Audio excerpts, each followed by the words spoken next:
Ang menu natin for today, ginataang kalabasa at sitaw. Ilagay na natin ang pangalawang gata ng niyog.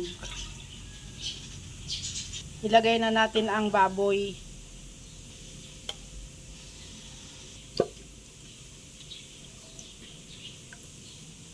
Ilagay na natin ang luya, bawang.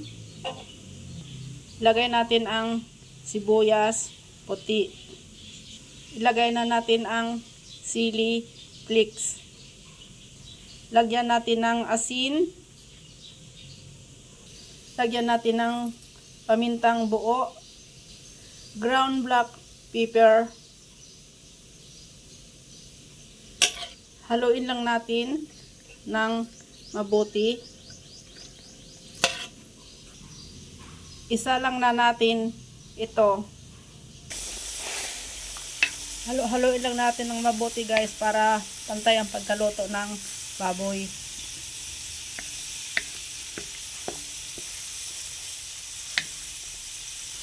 Ilagay na natin ang kakang gata.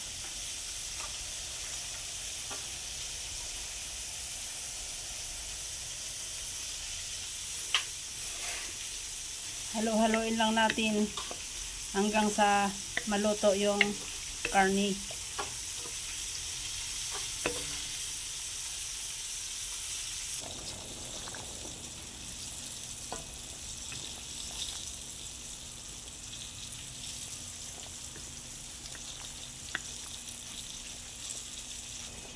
Ilagay na natin ang malunggay.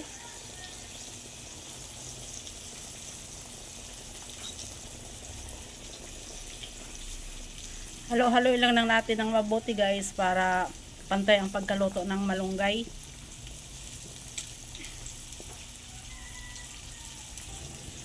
Masarap itong ginataang kalabasa na may sitaw at may malunggay. Baboy lang ang nakahalo. Napakasarap nito guys. Ilagay na natin ang sitaw. Yung sitaw guys, naka-steam na ito kaya makita ninyo na ayan, luto na siya. In-steam ko muna para madali na lang siya lutuin.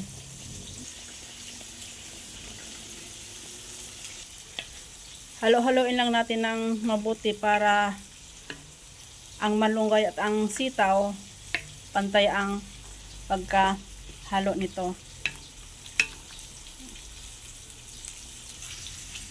Sandali lang ito lulutuin guys, gawa ng yung sitaw ay naka-steam na.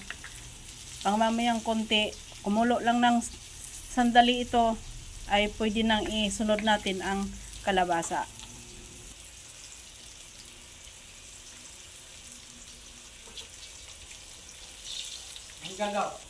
Ilagay na natin ang kalabasa. Nakita ninyo guys yung kalabasa, naka-steam na rin ito.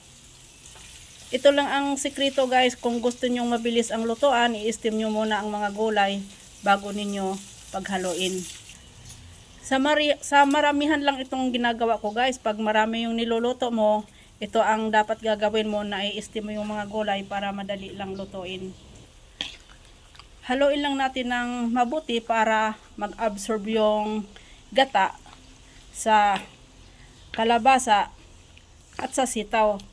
Kasi panangdalian na lang ang luto natin nito, ay pwede na itong hahanguin. Tikman natin para malaman natin kung ano pa ang kulang sa timpla natin.